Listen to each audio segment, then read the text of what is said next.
태도가 뭘까? 제가 생각하는 태도는요, 겉으로 드러난 생각입니다. 이미 그런 생각을 하고 있었던 거예요.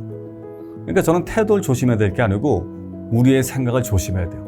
근데 그 방법 중에 하나가 뭐냐면 철학적 배들을 튼튼히 하는 겁니다. 김연아라든지 뭐 손흥민 같이 어렸을 때부터 자기의 적성을 찾아서 잘 나가는 사람들이 있죠. 근데 제가 볼 때는 90% 이상은 사실 죽는 날까지 자기가 뭘 좋아하고 뭘 잘하는지 모르는 경우가 허다하거든요. 그러면 좋아하는 일을 어떻게 찾을 거냐? 그거는 해야만 하는 일을 해보면 알 수 있어요. 뭐 밥을 했으면 뭐 설거지를 해야 되고, 그 다음에 회사 처음 들어갔을 때도 남들이 하기 싫어하는 일도 다 하잖아요. 근데 해야만 하는 일을 열심히 하고 생산적으로 하다 보면요, 좋은 기회들이 옵니다. 야, 쟤는 말이야, 뭐 복사를 하나 시켰는데도 뭐 끝내주게 잘해. 응? 이러면 자꾸만 세컨 찬스가 생기거든요.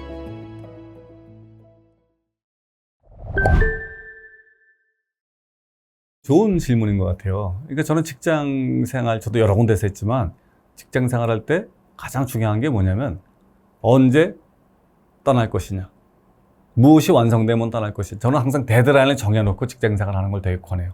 예를 들면 내가 여기서 배울 거 한 5년 안에 다 배우고 그 다음에 좋은 사람들 많이 사귄다면 떠나겠다 이렇게 생각하는 사람하고, 아 일단 들어왔으니까 그쵸? 그냥 뭐 계속해서 이 회사 다니겠다 이런 거보다는 오히려 목적을 달성했으면 하산을 하는 게, 그러면 훨씬 더 제가 볼 때 생산적으로 일을 할 수 있거든요. 생각해보세요.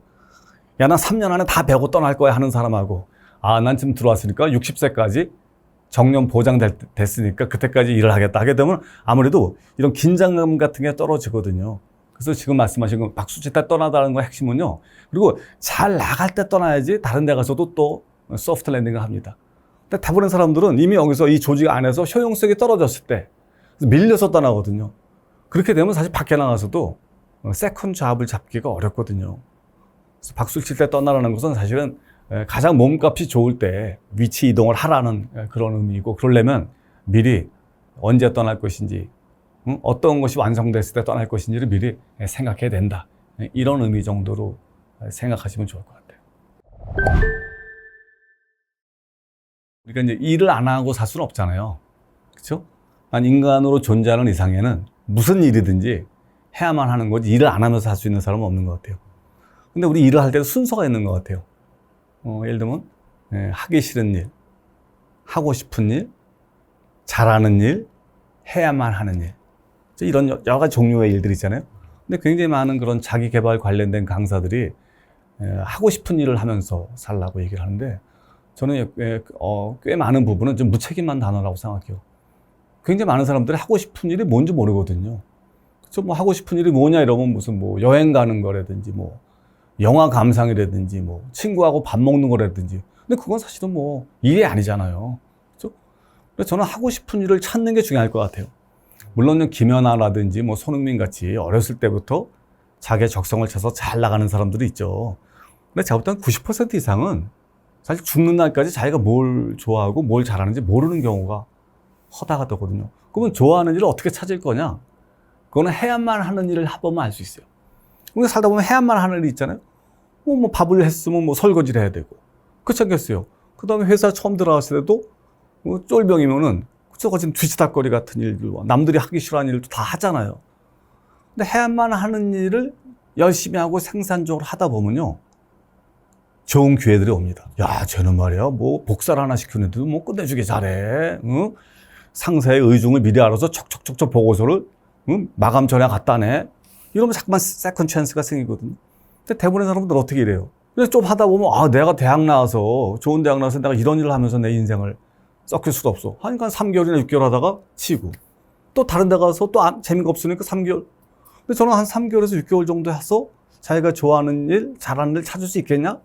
라는 질문을 거꾸로 좀 던지고 싶거든요. 그래서 저는 순서로 봤을 때는 일단 해야만 하는 일을 좀 비범하게 해내라.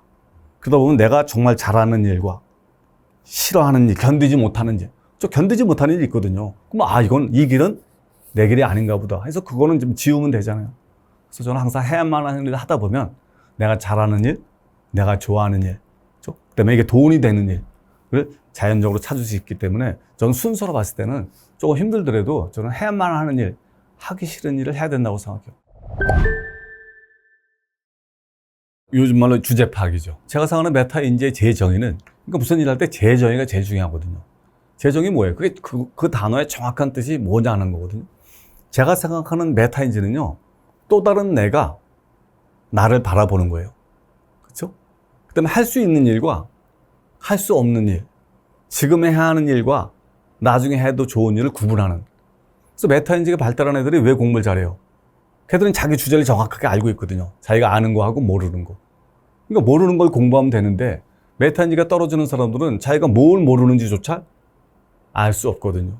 그래서 메타인지를 알 수 있는 여러 가지 방법이 있지만, 저는 그 중에서 가장 중요한 거는 주변 지인들한테 물어보는 겁니다. 특히 직장 같은 데서 상사. 그죠? 보통 상사들은 자기가 되게 좋은 리더라고 생각하거든요. 그죠? 근데 직원들은 그렇게 생각하지 않거든요. 그럼 그 갭이 있잖아요. 그럼 주기적으로 사실은요, 여러 가지 형태로 그네들의 솔직한 피드백을 받을 수 있게끔 하면, 아, 내가 뭔가 이런 부분은 잘하지만, 아, 이 부분은 내가 약간 부족한 점이 있구나 하면서 0점 조정을 해나가거든요. 그래서 피드백을 받는 게 대단히 중요합니다. 피드백 핵심이 뭐냐면, 그냥 약간 알랑방구 끼는 그런 거 있잖아요. 자기한테 잘할 수밖에 없는 사람한테 받는 게 아니고, 자기한테 쓴소리를 해도 사는데 지장이 없는 사람한테 받는 게 가장 중요하죠. 그래서 가장 중요한 건 배우자라든지, 아니면 자기의 가장 친한 친구들한테 물어보는 게 사실은 메타인지를 아는데 도움이 많이 됩니다. 리스크하고 해저드라는 단어가 있잖아요. 해저드는 말 그대로 위험한 거예요. 모래밭에 유리병이 깨져 있다. 그럼 밟으면 다칠 가능성이 있잖아요. 그건 해저드입니다. 근데 리스크는 뭐냐면 도전에 따른 불확실성이에요. 그러니까 사실 위기가, 이제 어떤 기회가 왔을 때 기회에 도전하잖아요. 그럼 당연히 실패할 가능성이 되게 높거든요. 난 그거는 피할 가능성이 없다고 생각해요. 최소화할 가능성은 있죠. 리스크를 해서 내가 이 사업을 하다가 망하더라도 적어도 길바닥에 나 앉지 않게끔 초기 투자 비용을 적게 한다든지 작게 시작한다든지. 그래서 저는 핵심 하나만 얘기하면 작게 시작하라라는 말을 하고 싶어요. 그 성경에도 나와 있잖아요. 시작은 미약하나 끝은 창대하리라. 그러니까 사업을 시작할 때도요, 보통 이제 망하는 사람들은 어떻게 망하냐면 막 투자금을 왕창 받아서 막 사무실 크게 짓고 직원 막 뽑습니다. 그러다가 고객이 찾아주자면 그날부로 종을 치는 거죠. 다분 잘 되는 회사들은 보면 어떻게 해요? 남의 방에 빌 붙어서 들어가거든요. 책상 하나 놓고. 그래서 조금 잘 되면 조그만 사무실 하나 놓고. 음식점도 그렇잖아요. 처음에 테이블 2개 놓고 하거든요. 작게 시작하게 되면 사실 실패해도 리스크가 적은데 크게 벌리니까, 남 빚 얻어서 크게 벌리니까 문제가 되기 때문에 만일 그런 걸 하고 싶으면 저는 작게 시작하라. 그 다음에 고객부터 확보하라. 예를 들면 저는 이런 생각 많이 해요. 요새 보면 이제 젊은 사람들이 무슨 증이죠. 뭐 변호사 자격증이나 공인중개사 자격증이나 뭐 이런 거 많이 따잖아요. CPA 자격증이나. 근데 자격증이 있다고 사업을 잘하는 거 아니거든요. 이렇게 생각해 보세요. X축은 자격증이 있다, 자격증이 없다. Y축은 고객이 있다, 고객이 없다. 가장 나쁜 거는 면허증도 없고 고객도 없는 거. 이거는 사실은 뭐, 가장 좋은 건 뭡니까? 면허증도 있고 고객도 있는 게 가장 멋있죠. 근데 두 가지가 남아요. 하나는 뭐예요? 면허증은 있어. 변호사야. 근데 고객이 없어. 그럼 어떻게 돼요? 그럼 깡통 차는 거죠. 그렇죠? 세컨 베스트는 뭐예요? 면허증은 없어. 그렇죠? 예를 들면 결혼 중개 회사도 없어. 근데 자꾸 사람들이 와서 나한테 뭘 해달라고 해요. 그게 사업이거든요. 그래서 저는 사업을 할 때도 순서가 되게 중요한 것 같아요. 면허증을 먼저 딸 것이냐, 아니면 사무실을 먼저 얻을 것이냐, 고객을 할 것일까. 저는 고객 확보가 먼저라고 생각해요. 그렇게 이제 순서의 개념으로 하게 되면 사실 저근데 사람들은 항상 뭔가 이렇게 탁 끓는다든지 무슨 노하우 같은 걸 생각하거든요. 일단 무슨 말이든지 정의가 중요하거든요. 태도가 뭘까? 제가 생각하는 태도는요, 겉으로 드러난 생각입니다. 이미 그런 생각을 하고 있었던 거예요. 그러니까 저는 태도를 조심해야 될 게 아니고 우리의 생각을 조심해야 돼요. 즉 우리의 생각이 맞냐 이런 것들이죠. 그 방법 중에 하나가 뭐냐면 철학적 배들을 튼튼히 하는 겁니다. 예를 들면 이런 거죠. 내가 사업을 한다? 그럼 내가 사업을 하는 목표가 뭐냐는 거지. 그다음에 돈 버는 다음에 그걸 어떻게 할 것이냐 생각하는 거예요. 즉 밑에서 우리 생각할 게 많잖아요. 응? 내가 생각하는 대인관계의 원칙이라든지 뭐 이런 것들을 좀 튼튼히 하고 근데 그러려면 사실은 굉장히 많은 책을 읽어야죠. 그러면 점점 명확해집니다. 이렇게 내가 추구하는 방향이 이거다. 근데 대부분의 사람들은 그냥 얼떨결에 뭐 갑자기 유명해진다라든지, 그쵸? 어떻게 하다 보니까 그냥 돈을 벌게 됐다라든지, 경제적으로는 중산층, 정신적으로는 상류층.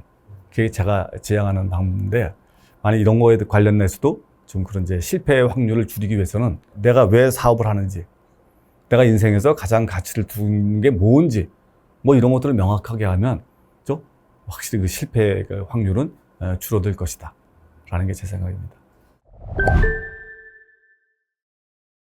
처신은 한자 그대로 몸을 처한다, 그러니까 좌표 설정이라고 보시면 돼요. 우리 요즘 말로 하면 약간 낄끼빠빠, 낄 때 끼고 빠질 때 빠지는 게 사실은 이제 올바른 처신이죠. 근데 거의 반대말은 뭐냐면 빠져야 될 때 빠지지 않는다라든지 이런 것들이 사실은 처신의 반대말이거든요. 근데 살면서 보다 보니까 뭐 여러 가지 중요한 것들이 많이 있지만 처신이 사실은 개인의 평판도 만들어 가는 거고, 사실은 품위 같은 것도 저는 처신에서 오는 것 같다는 생각이 들어서 저는 사실 제가 이 책을 쓰게 됐고, 사실 이 책을 쓰게 된 배경 중에 하나는 뭐냐면, 사람들 그런 얘기 많이 하잖아. 저 사람 왜 저래? 저 사람 저기 왜 왔어? 저 사람 쓸데없이 왜 저런 말을 해? 이런 얘기를 굉장히 많이 하잖아요. 근데 다 단편적이잖아요. 근데 저는 그걸 한번 묶어보고 싶었어요. 이럴 땐 이렇게 해라, 저렇게 해라 하는데, 사실 이 책을 쓴 거는 저를 위해서 썼습니다. 제가 저한테 경고하는 게 목적입니다. 책을 쓰다 보면 아무래도 제 뇌에 처신에 관련된 것들이 각인될 거 아니에요. 그러면 제가 사실은 밖에 나가서라도 이 책에 쓴 내용이 잠깐 기억되기 때문에 쓸데없는 행동이나 쓸데없는 처신을 하지 않을 것 같다, 이런 생각에서 사실은 저한테 경고하는 의미에서 제가 이 책을 쓰게 됐습니다.